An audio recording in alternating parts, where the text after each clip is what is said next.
Olá galera que tem acompanhado nossos vídeos aí, mais um aí com o professor Dário, né? Que quero avisar que todos, gente, por favor, vai lá no finalzinho do vídeo, deixa seu joinha, deixa seu like, tá bom? Dá um toquinho lá no sininho lá, porque toda semana eu vou estar colocando um vídeo diferente, aí você recebe as notificações, beleza? Nosso vídeo hoje eu vou tentar ser um pouquinho breve, apesar de que são dois temas eu vou tratar aqui hoje, tá? O primeiro será sobre os biomas do Brasil, o segundo será sobre a hidrografia brasileira, né? As bacias hidrográficas do nosso país, tá? Como eu já havia falado em vídeos anteriores, em relação à dimensão territorial do nosso país, nós temos algumas características, né? Por ser tão grande, nós temos vários biomas diferentes, várias bacias hidrográficas diferentes, beleza? Então eu vou falar um pouquinho sobre isso hoje aí para meus colegas que têm me acompanhado aí na internet, tá? Um abraço a todos aqueles que têm compartilhado aí os nossos vídeos, têm deixado a sua opinião, isso aí é bacana, beleza? Falar sobre a vegetação brasileira. Então aqui eu tenho um mapa do nosso território, Brasil, tá? Com os biomas desde o norte até o sul, né? Do Iapoque ao Chuí, como que algumas pessoas falam.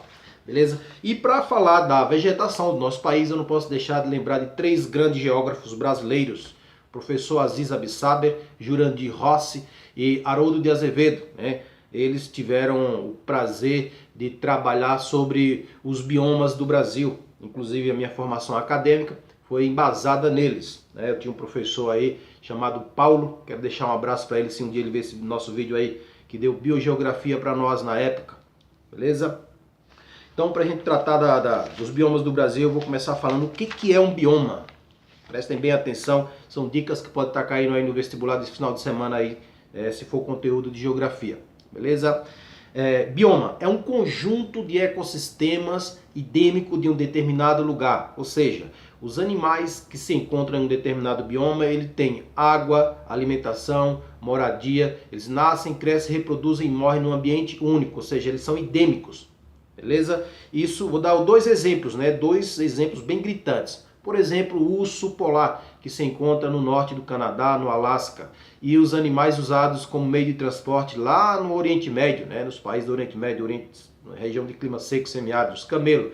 Então são animais endêmicos, né? Um de lugar frio, outro de lugar quente. Então, um bioma é justamente isso. Os animais eles vivem em um habitat que tem tudo para a sua sobrevivência. Beleza? Então, significa que biomas é justamente isso aí, tá? Vou falar as características de alguns, né? Falar o nome dos biomas e as características de alguns. Vamos lá? Primeiro, considerado um dos maiores do mundo, né? Com um grande número de biodiversidade de organismos vivos. Nós temos floresta amazônica, floresta tropical, caatinga, campos sulinos, mata de araucárias, mata dos cocais, pantanal, os manguezais, é, é, as restingas e etc. Beleza? Então tem vários. Tô dando só alguns exemplos aqui, ó. Vou mostrar aqui, aproximar um pouquinho, tá? Olha aí, ó. Bota aí o nome deles de acordo com a legenda no mapa. Beleza? Repetindo, falando pelo menos 5 ou 6 rápido, tá? Porque senão a gente acaba aqui deixando o vídeo longo e eu não quero. Floresta amazônica, floresta tropical, cerrado, pantanal, caatinga, mata de araucárias, campos sulinos, mata dos cocais, mata dos pinhais e os manguezais. Ó, rapidão eu falei 10 biomas do nosso país, beleza? E esses biomas têm sofrido bastante danificações, né? São os problemas ambientais que se encontram nele. Também posso citar alguns, né? Por exemplo, desenvolvimento da agricultura, da pecuária, desenvolvimento das grandes cidades, desmatamento, queimada, garimpo, extração de madeira, biopirataria e etc. Né? Então já tem aí 6 produtos, 6 formas de danificar os biomas do nosso país. Ok? Vou falar das características de alguns deles. Por exemplo, as matas de araucárias ou também pinheiros são encontrados em algumas regiões do nosso país, consideradas regiões de clima frio, como é o caso do sul do Brasil, no Paraná. Em São Paulo mesmo tem bastante na região de Campos do Jordão, inclusive tem um horto florestal lá, quem mora na região pode estar visitando, é bacana, né? Pode ser uma aula bacana, né? De conhecer o ambiente, beleza? Falar também um pouquinho sobre o Cerrado brasileiro. suas características, né? O cerrado brasileiro é comparado com a savana africana. Por quê?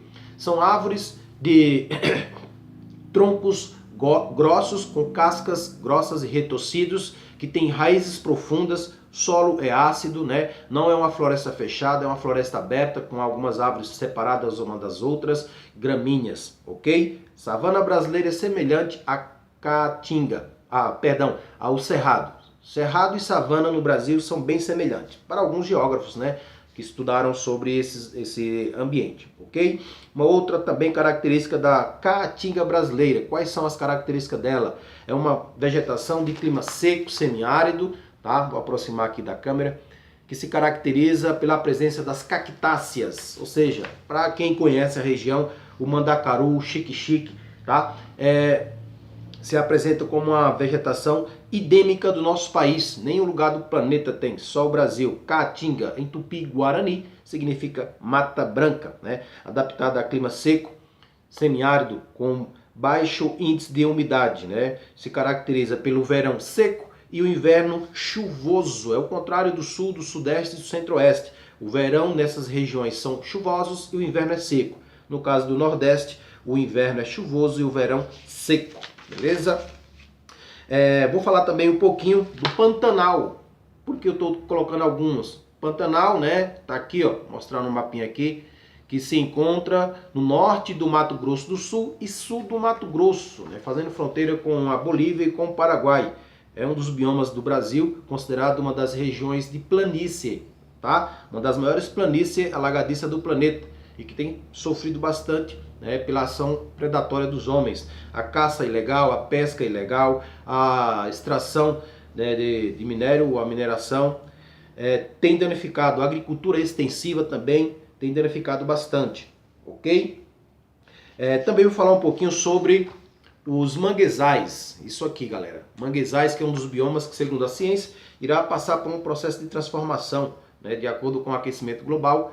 Os manguezais está sendo bastante danificado. Por quê? Porque os animais que se encontram nele, se aumentar o nível de água dos oceanos, com certeza os manguezais irão passar por um problema de transformação, tá? Porque os níveis de água irão aumentar e os animais encontrados lá, por exemplo, cavalo marinho, o caranguejo, pode sofrer alguns danos ambientais, beleza? Não posso deixar também de falar da Mata Atlântica ou floresta tropical, né? Que durante o processo de colonização era 100%. Hoje resta, se não me escapa da memória, quase que 15%.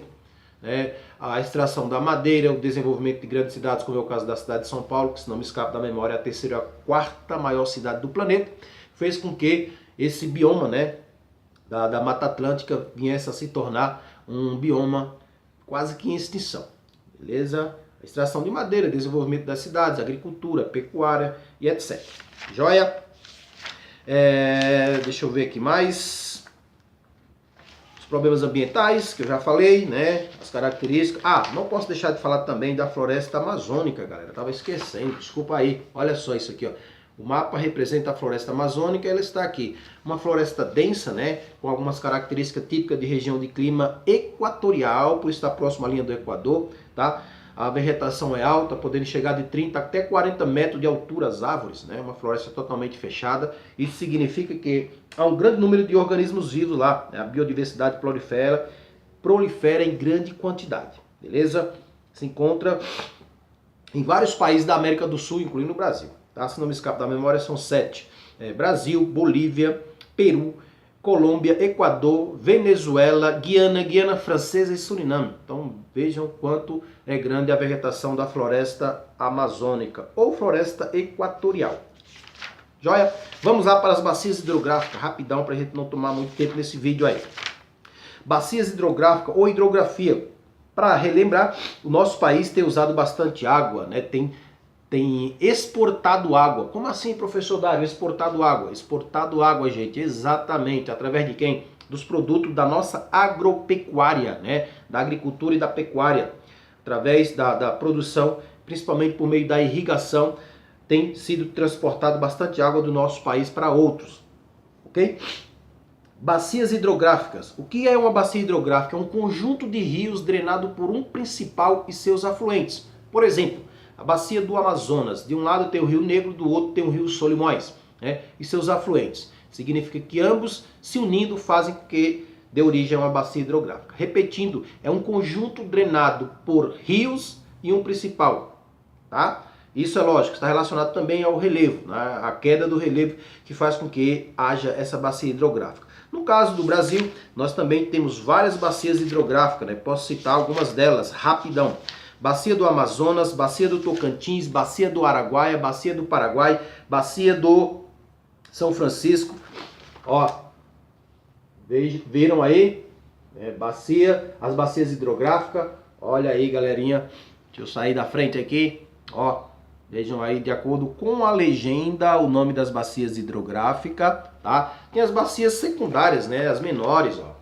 Tem um exemplo delas aqui, tá? Só repetindo: bacia Amazonas, bacia do Tocantins, Araguaia, bacia do São Francisco, bacia do Atlântico Nordeste, Ocidental e Oriental, bacia do Prata, né? Que envolve bacia do Paraná, bacia do Uruguai, bacia do Sudeste, beleza? E bacia de São Francisco, que na qual também é chamada que antigamente era chamado Rio dos Currais, uma bacia, né, totalmente brasileira, né? A bacia do Tocantins e a bacia do São Francisco, beleza? Vou falar das características de duas especificamente. No caso da bacia do Amazonas, que nasce no Peru e drena água em direção ao Oceano Atlântico, né, que é o oceano que banha o nosso território, considerado uma das maiores bacias hidrográficas de água doce do planeta, tá? E seus afluentes. Bacia do Tocantins, totalmente no meio do território brasileiro, né, que se encontra a água da região do Planalto brasileiro, né, estado de Goiás, Mato Grosso do Sul, né, o oeste da Bahia, e parte do Tocantins, parte do Pará, e etc. Tá? E a bacia do São Francisco.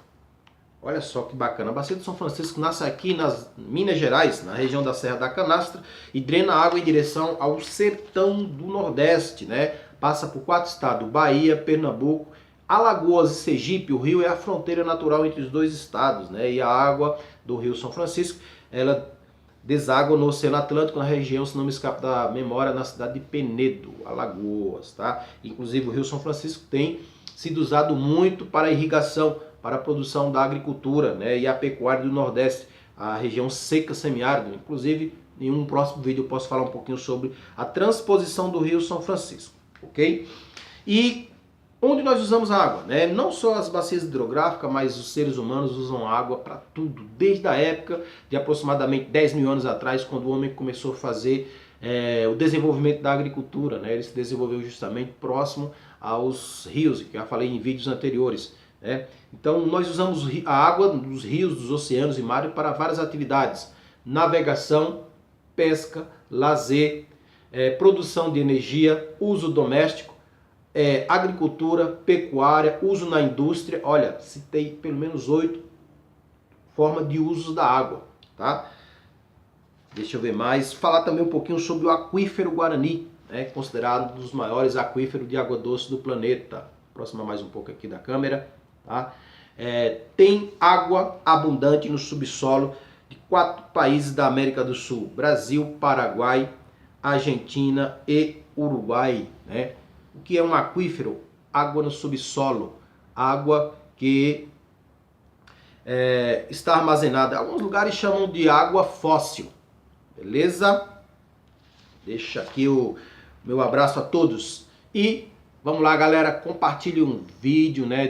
Divulga com seus colegas, que de repente pode ser que os nossos vídeos sejam bacanas, ok? Se alguém tiver alguma dúvida, deixa lá nos comentários que a gente vai estar respondendo aí.